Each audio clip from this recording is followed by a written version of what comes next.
Barakatu.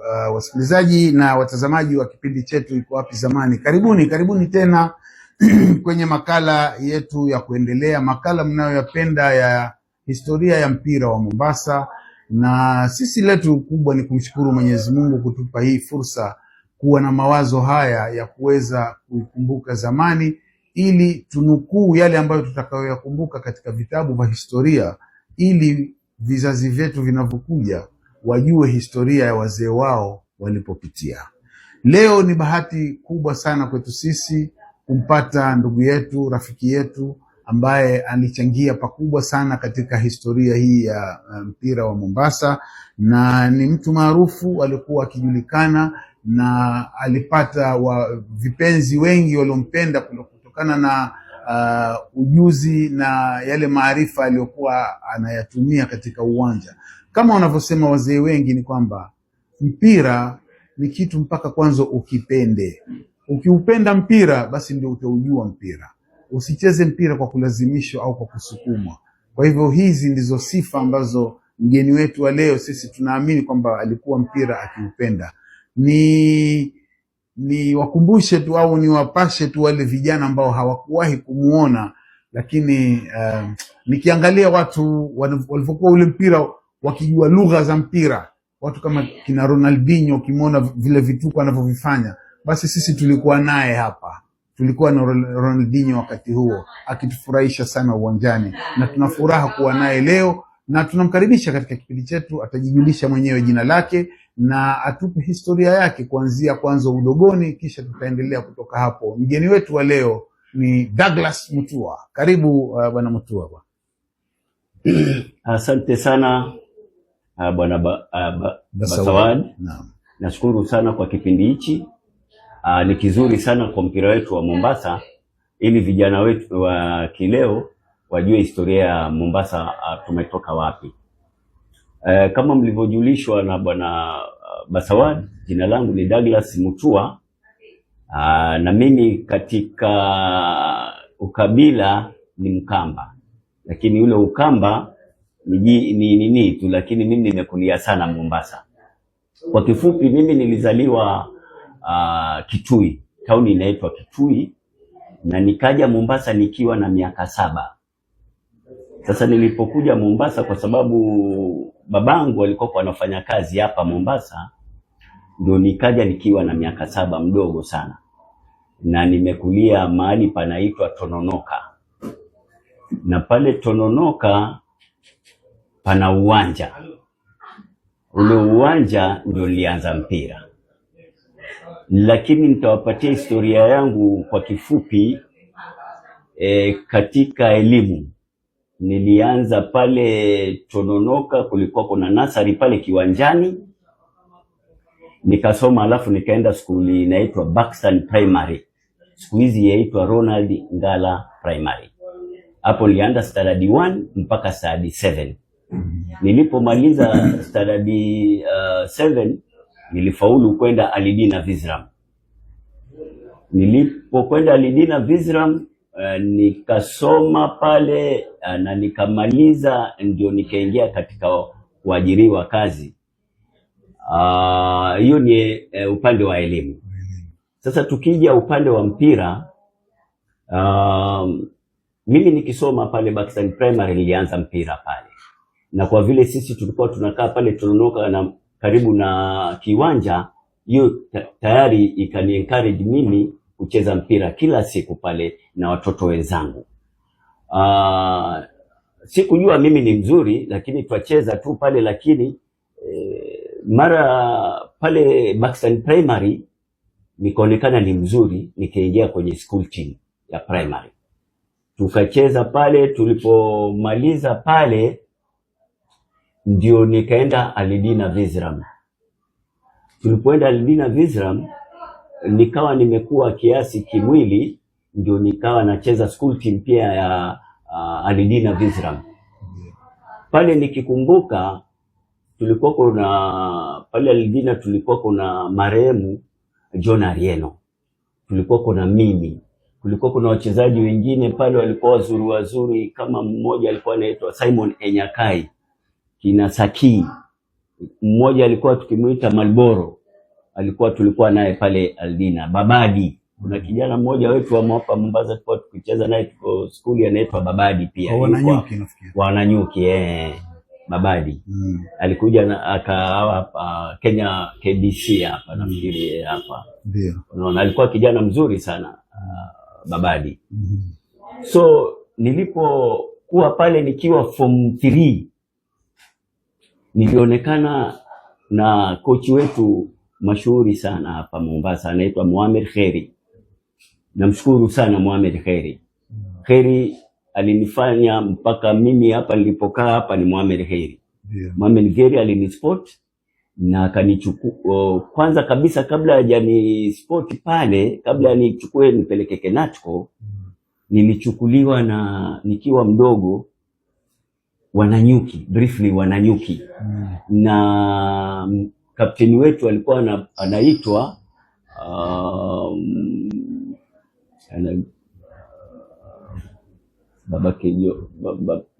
Mzee Jumbe. Babake Joho. Babake Joho.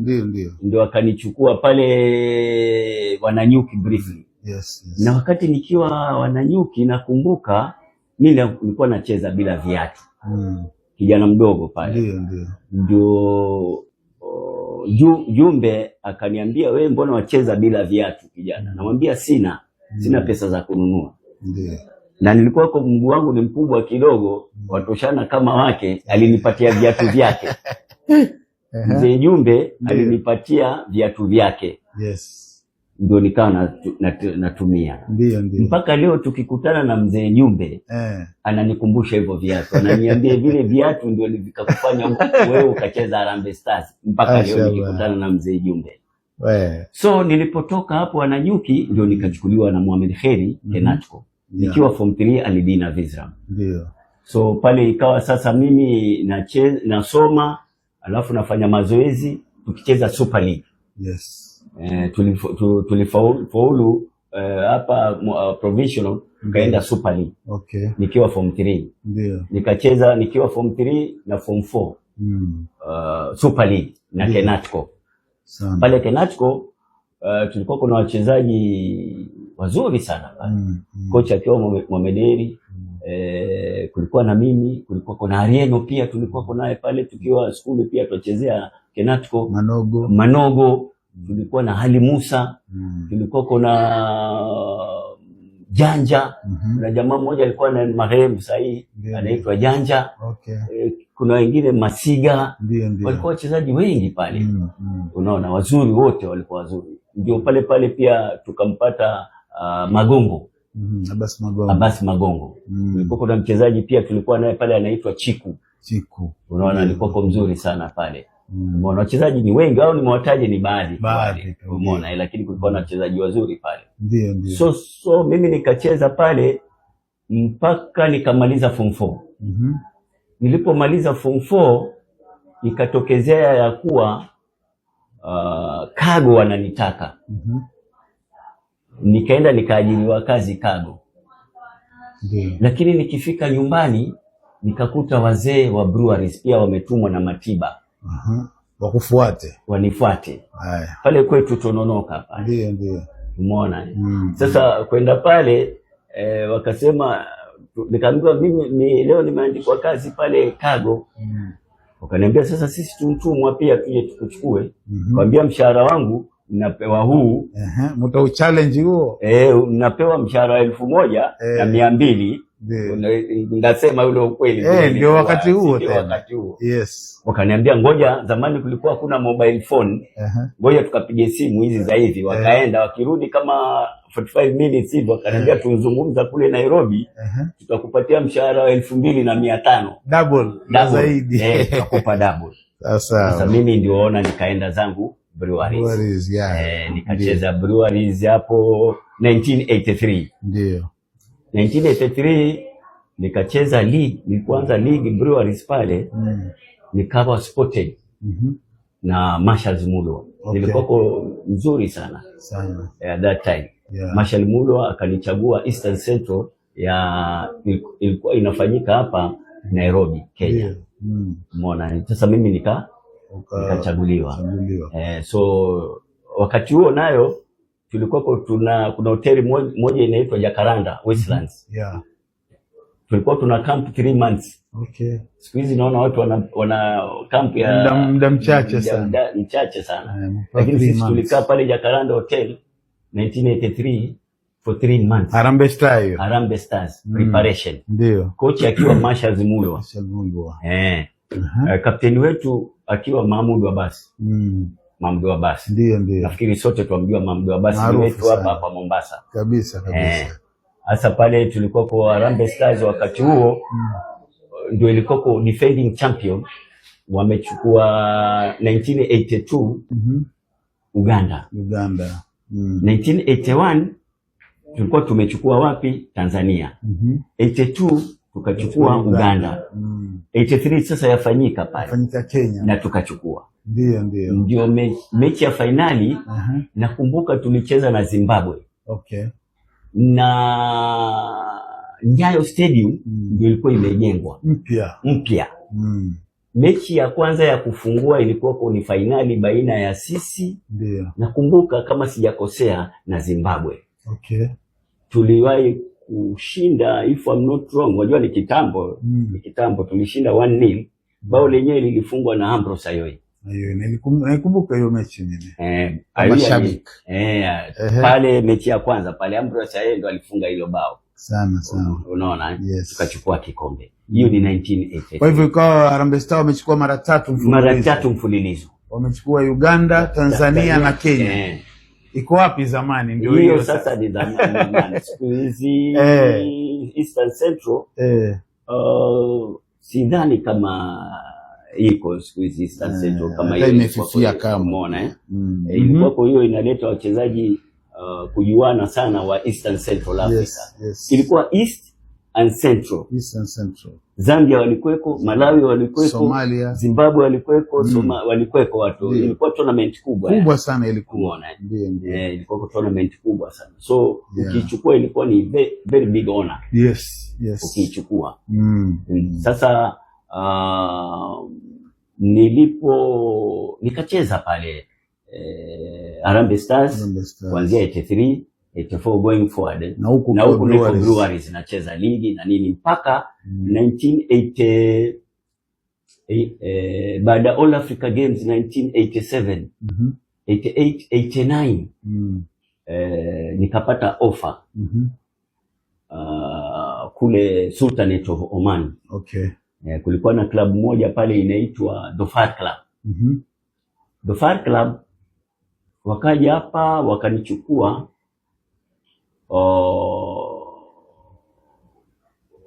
Walinijua Dhofar Club. Ilinijua through marehemu Dr. Omar Hatmi. Wa Wanderers. Dr. Mohamed Hatmi alikuwa kwa Wanderers. Ndio wakamtuma yeye kuja kunichukua hapa. Tukaenda zetu Oman. Na nikachezea Dhofar Club season 2. Sasa nilikuwa season ya kwanza ilikuwa peke yangu mpaka katikati.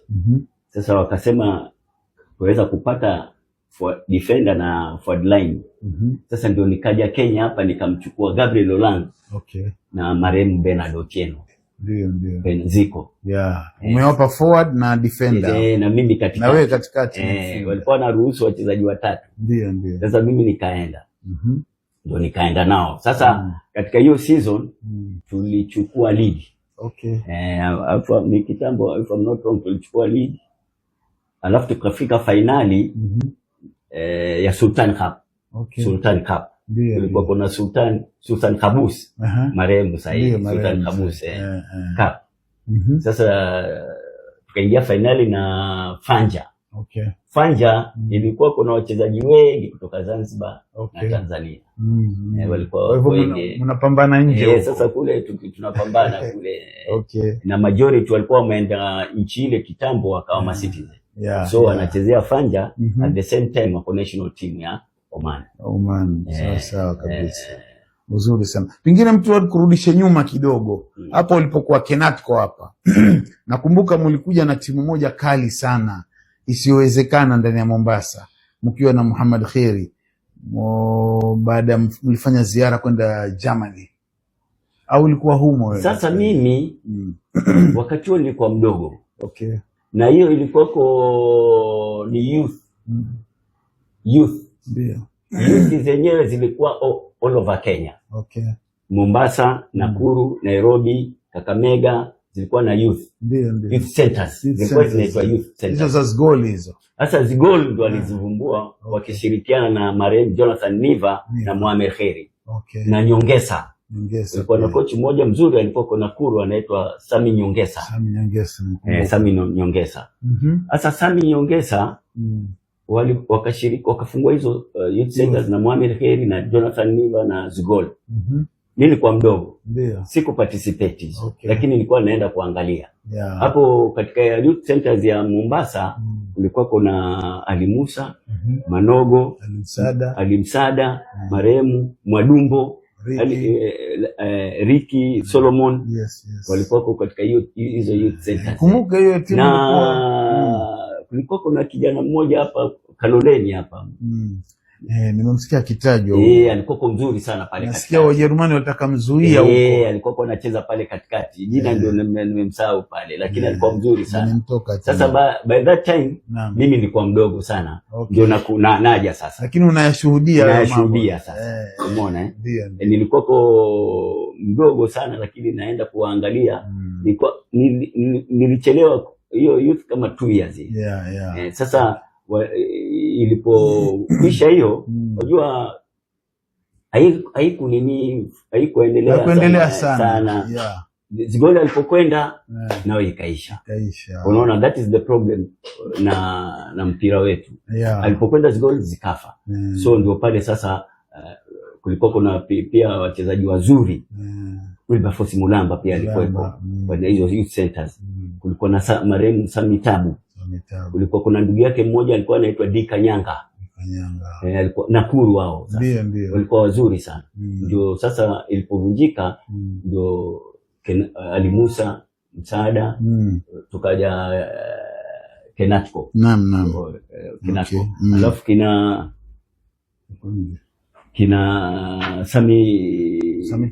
Sami Tabu nini wakaingia. Kulikuwa na klabu moja inaitwa KFA. KFA nakumbuka kutoka Nakuru. Na kina Dika Nyanga hapo nafikiri waliingia huko. Okay. If I'm not wrong. Ndio. So lakini kwa hakika ilikuwa manake hii timu Transocean ilikuwa ni timu ndoto kabisa. Yaani unaidream saa yote ile. Ilikuwa ni dream team Kenatco. Na ukumbuke kulikuwa na nyingine pia kiitwa Transocean ile ya Waganda hivi. Sasa hapo sasa tumekuja kwa youth centers. Zgol alipokwenda youth centers ilipokwisha wachezaji wengi wa Mombasa sasa.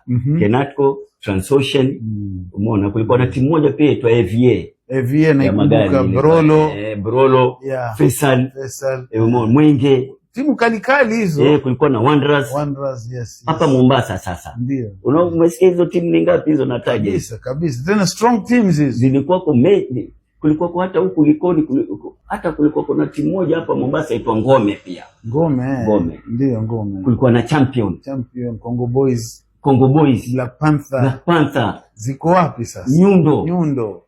Hapa Mombasa klabu zilikuwa nyingi sana. Sasa uzuri wa zamani zile kama huko kwenye hii timu uko hii. Kama huko hii uko hii. Na watu wanajuana. Kama huko hii uko hii. Sasa unaona sasa mpira wa Mombasa vile ulikuwa. That is why football at that time kila kijana alipata fursa ya kuonekana. Umeona? Ndio. Fursa ya kuonekana. Kwa sababu clubs zilikuwa nyingi. Unlike now. Sasa hakuna timu nyingi ambazo zinacheza ligi ambazo unaweza kuonekana sana. Hakuna. Ile yuko Bandari peke yake. Basi. Ndio ina participate kwenye ligi FKF.